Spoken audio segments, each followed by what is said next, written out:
I mean, no one plans to get sick, and yet, here we are. My name is Matthew Zachary. I survived cancer, a stroke, and COVID-19, and somehow I'm still here.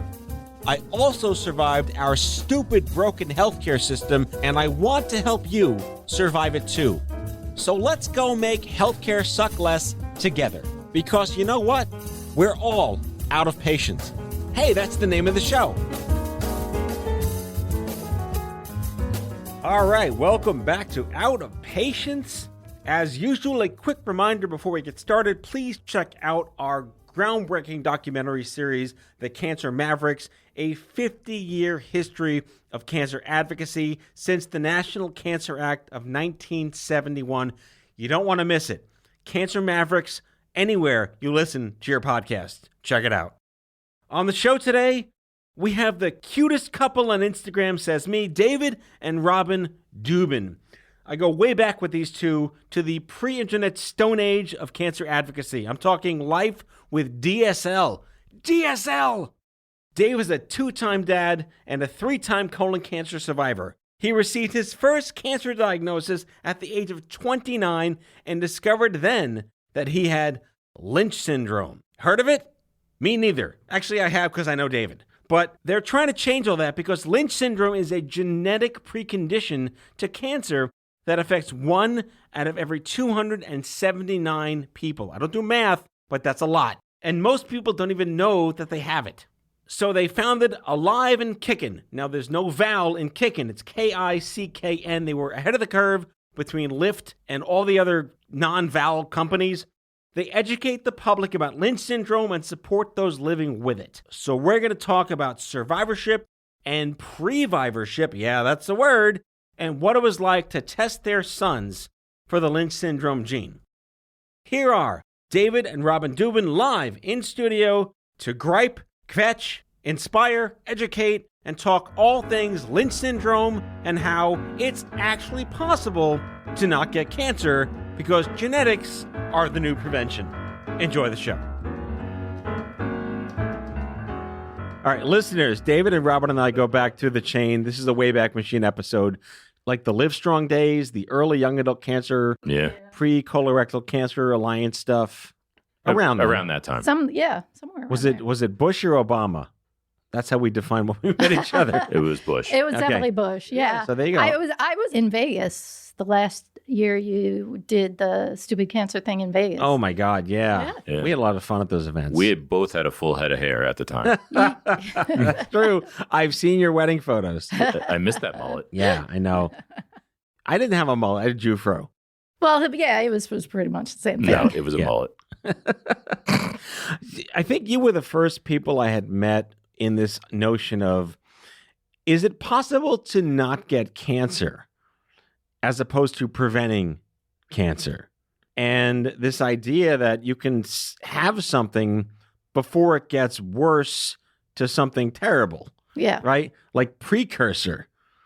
Right. And I was like, that's an interesting way to think about try to not get cancer because you have a really acute symptom of getting cancer. Yeah. Sort of, yeah.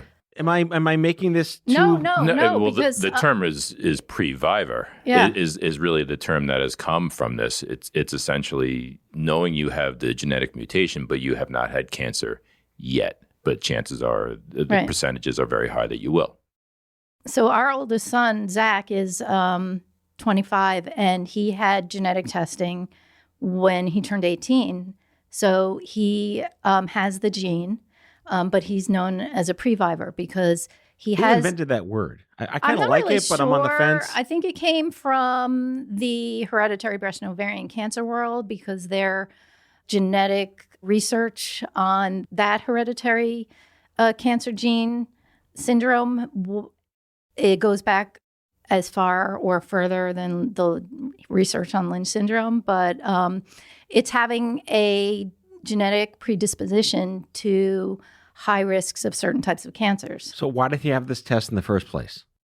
Because it's a 50-50 chance that you hand it down to the next generation. Oh, so you're saying that it's your fault? I say Pretty that much. everything is my fault. Okay. And I wake up every morning and apologize. It's like a bank Wait, account. because you're a husband or because you're my friend? Yes. Fantastic. Yes. It's just easier. So you have Lynch syndrome. I do. Let's establish that for the listeners. Yes. Kind of a fun fact of the day to know, at least. Otherwise, you're subjecting your son to some random test that makes no sense. Which is fun as a parent. Yes. But in this case, it's actually warranted. So this is a situation where you knew in advance by having children, you could pass this down to them. Some people do. Not everybody knows that they have. Like, we didn't know he had carried the Lynch gene. Yeah, his fault, not yours. When we had our kids. So he had colon cancer the first time at 29 years old, but it was 1997, and no one was talking about Clinton genetics. cancer, like me. Clinton cancer. So nobody was talking about genetics. So Right. we knew there was a family history because his father and his grandfather had colon cancer, but no one said anything. And it wasn't until 2007, 10 years later, when he was diagnosed with his second colon cancer, that Mazel tov. they started asking about genetics. And that's when he got genetic testing done. And we learned about Lynch syndrome, which we had never heard of. And it took us a while to process and understand what it meant, not just for him, but for our children. And because by then we had 3 kids. So that's one of the reasons we actually started Alive and Kickn, was because we looked around and we couldn't find any resources, education, or support for the patients in this community if they even knew they had this gene. Right. And just for context, this is like pre-internet too. So Yeah. it's not like you can To an just pop extent, yes. on TikTok or LinkedIn or Facebook and find your family. Right. Didn't exist at all. Al Gore Right. had not invented the internet yet. I mean, it was kind of sort of invented. I remember the AOL CDs, right? Were we in like CD land or DVD land by then? I think we were still on the floppy disk, Floppy? which is what I'm very fond of saying that. I still find it funny that the save button on your computer is still a disk. Yeah. Like, does anyone know what that means anymore? No. I just did a show with Steve Friedman, if you remember Steve Friedman. He was part of Live Strong and the Ullman Fund way back in the day. He had testicular cancer in 95. Right. And he found, get this, an AOL group with the dial-up, like from the floppy disks, of testicular cancer patients on AOL in the 90s. I'm like, you're the one. Yeah. You're the only one who found cancer support on AOL in the 90s. But you're talking Lynch, that's like, that doesn't even sound bad. Well, that's because no one's heard of it and Right. no one knows what it is. And What would you prefer it be called? Like Lynch lemonade. I'm thinking like it doesn't, or the bad version of Lynch, which we don't use anymore in society because Right. we've Right. ideally evolved as a species. Originally, it was known as hereditary non-polyposis colorectal cancer. So, I'm going to go with way too many syllables. Right. it got cut down. Became an acronym, HNPCC. And for the most part, that's no longer used as well. Right. So they ended up changing the name to Lynch syndrome, named after Henry Lynch, who is kind of considered the father of hereditary cancer. And he passed away a year or 2 ago.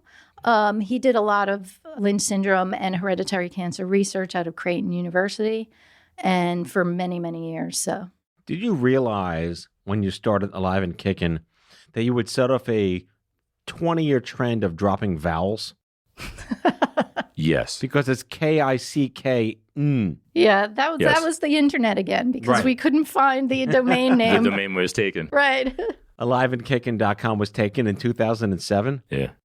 Now that's innovation. I think it was a few years later. I think it was like 2011 when we really got the nonprofit going. Because, like, was it Lyft? I don't know. Like, every single company now has no vowels. We've lost the need for vowels. Yes.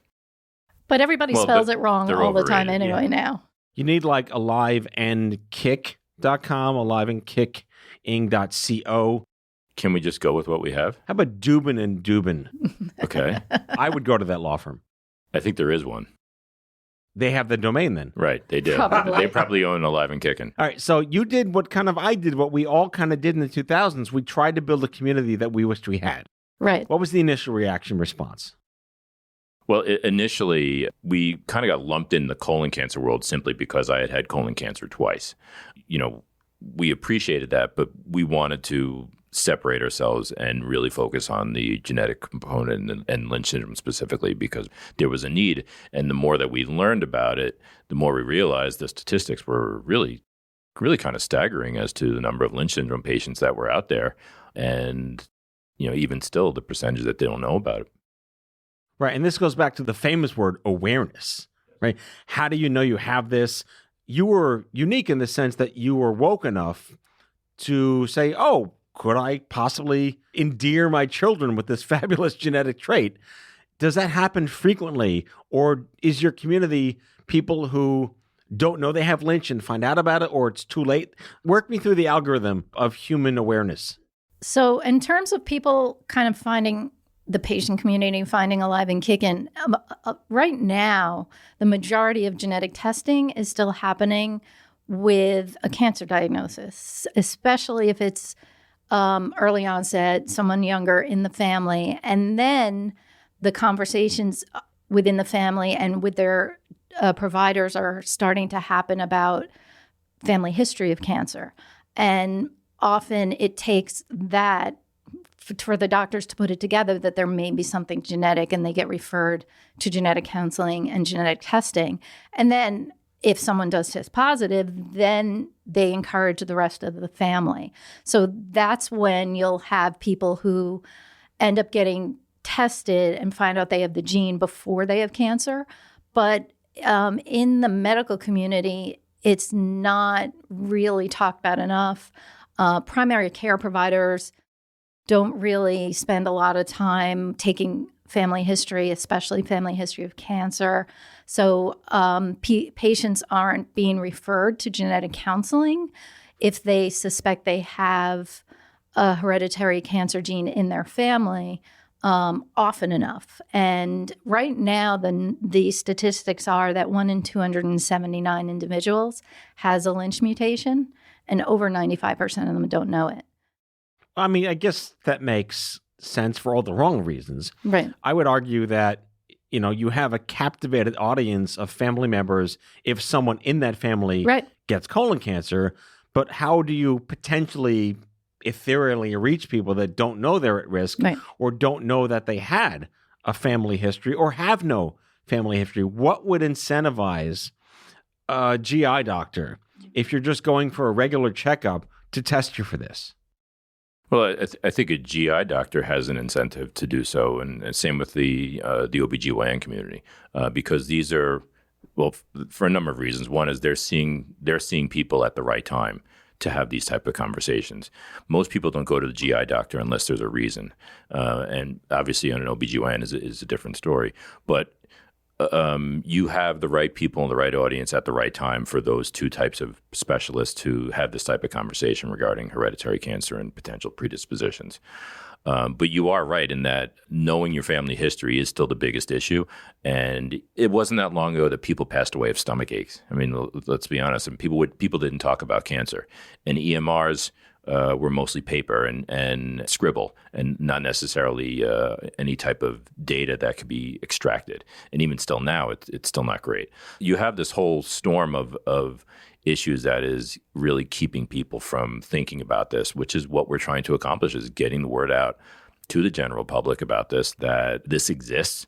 It should be talked about. And realistically, you should be doing something about it so that you can prevent having cancer, or if you do have the predisposition, catching it at a very early stage. The other things is it's not just high risk of colon cancer. For women, they have up to a 60% lifetime risk of endometrial cancer, increased risks of almost everything in the GI, urological, and reproductive tracts. So you talked about incentivizing doctors. Lynch patients have a huge array of annual cancer screenings. So, NCCN guidelines recommend that Lynch patients... Hang on. Jargon alert. NCCN is the National Comprehensive Cancer Network. Continue. Okay. So the NCCN guidelines for the management of Lynch syndrome patients recommend a colonoscopy every 1 to 2 years, starting in 20s and 30s, depending on which Lynch gene you have. So that means that in someone's lifetime, they're going to have dozens of colonoscopies versus having your first colonoscopy at 45 now and one every 5 to 10 years. So what number are you up to now? How long we've been married? Is it like a chalk outline on the wall of a prison? Right. Balloons came from the ceiling the last time. No. I get a mug. No, I think I'm at number 27 colonoscopies, and I get an upper and a lower with anesthesia, which is a GI doctor's dream. I mean, let's be honest, this is still a reimbursement world, and a Lynch patient is going to be there pretty much on the dot every year. And if they're not, their spouse is going to make sure they're going to be there. And then, of course, then the kids and whoever else is related to them who potentially has the mutation, I hate to say it, but we're good patients for a doctor. By the way, going back to one of the original things you said was about getting the boys tested. Our middle son tested negative, which means he's essentially as normal a child as I could produce. But fair. Right. But he does not have the Lynch gene. He does not have MLH1 mutation, which means he theoretically should not need to go to a GI doctor until he turns 45 as well. So again, it's the proverbial coin flip and 50-50 chance. All right, let's take a break, and we'll come back right after this.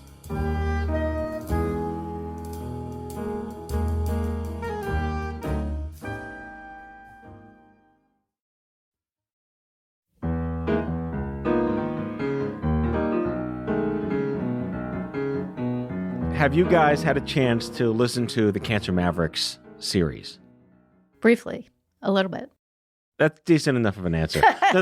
What I've discovered in going through this process is that so few of us who've been working our fucking asses off for 10, 20 years don't know, for no wrong reason, what the hell had to happen in the 60s, the 70s, and even the 80s to get us to the point where we can complain about things where you kind of don't die right away.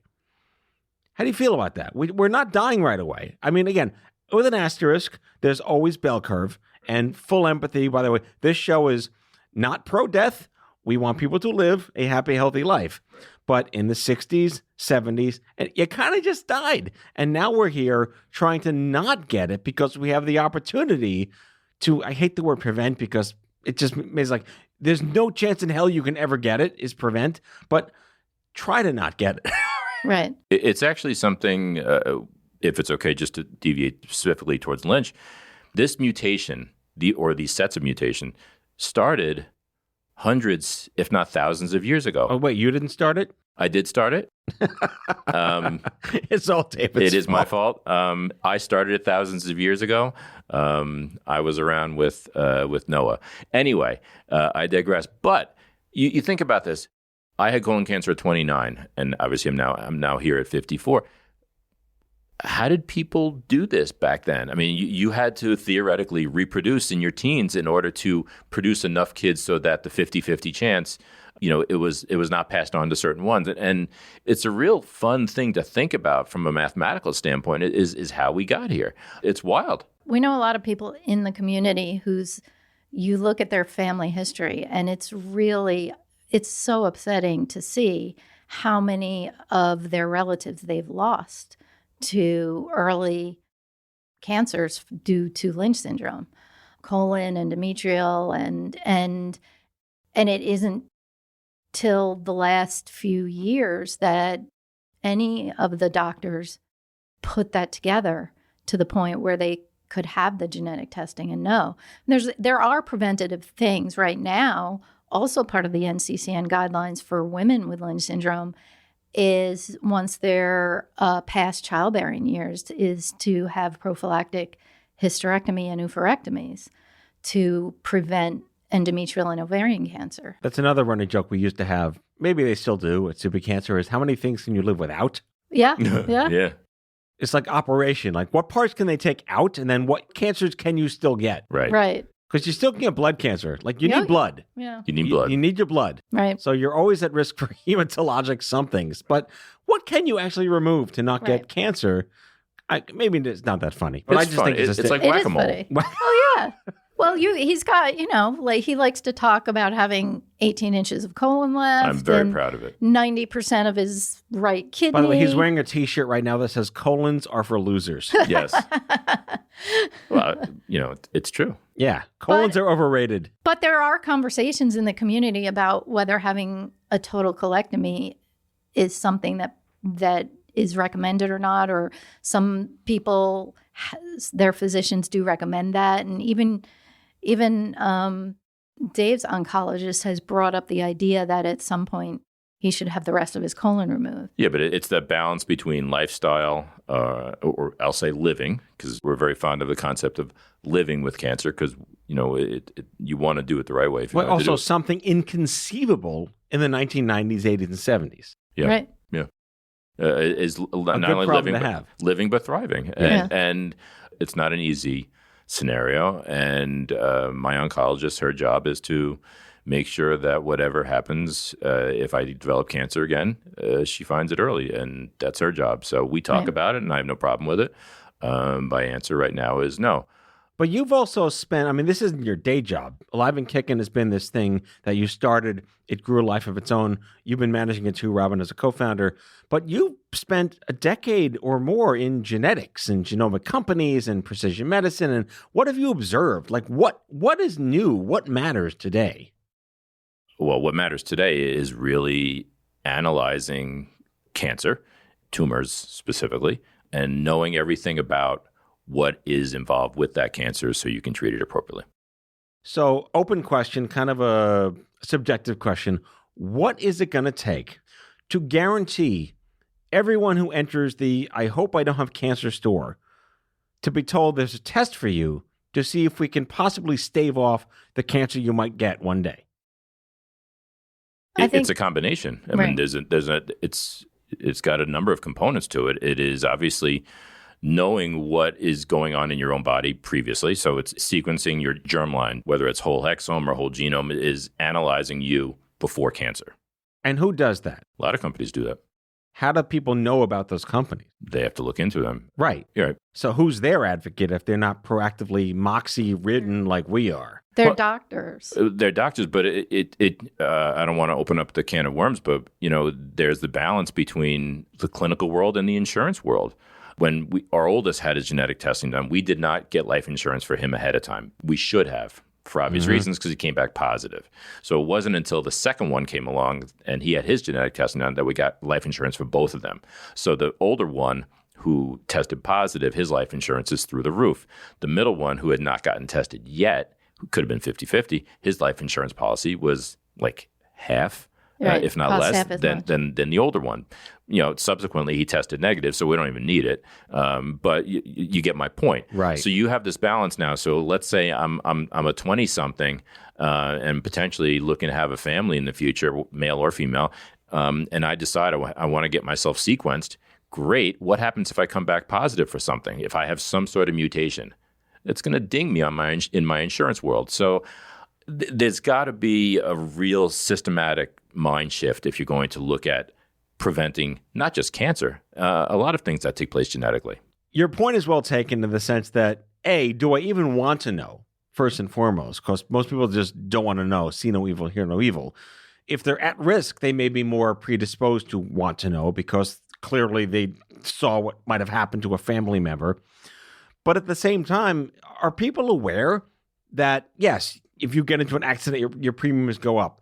But if you're tested for something that puts you at risk for something and your premiums go up, where does that fall? Is that fair? Because you're trying to be proactive for your health. Exactly. And by staving off something, you're eventually saving money down the road of an insurance company. Agreed. The other thing is, we're talking about life insurance here because health insurance is protected under the GINA Act. Right. Which is the Genetic Information Non-Discrimination Act, which was signed in 2008 by George Bush. It prevents discrimination for genetic conditions for health insurance, but it does not cover life or long-term care or disability insurance. But there are studies that show that if people are aware that they have this predisposition to cancer and they get their appropriate screenings, that they live a lot longer. So for life insurance companies, you would think that if there's this family history that they would want people to know, because they can be proactive in their care. They can get all the screenings they need. And you can see it demonstrated in family trees. Once the family knows about this genetic condition and they are more proactive and they're getting their screenings, that very few family members end up dying from cancer. Well, it's like, think of how much money is saved down the road by not getting cancer. Right. Yes. Oh, yeah. A stage By 4 far. cancer diagnosis is much more expensive than the, years of annual screenings that you have to get. Not to mention how it actually impacts someone's life, Right. Right. But also, like, if you're younger, like you were in the Gen X millennial sect, it gives you that many more years of economic productivity to the country. Yep. You're not dealing with stuff. You can go back to work. You could have children. You can pay $1 billion to send them to college. Right. Which we are. Yes, which I will be doing in about 6 years. I'm looking forward to you doing it. Which is terrifying. Yeah. Yes. There's also a lot of things now, too, that impact especially the Lynch community in terms of research and advancements in treatment. So Lynch syndrome patients primarily have what are called MSI high tumors, microsatellite unstable tumors. And immunotherapy is extremely effective on MSI high tumors.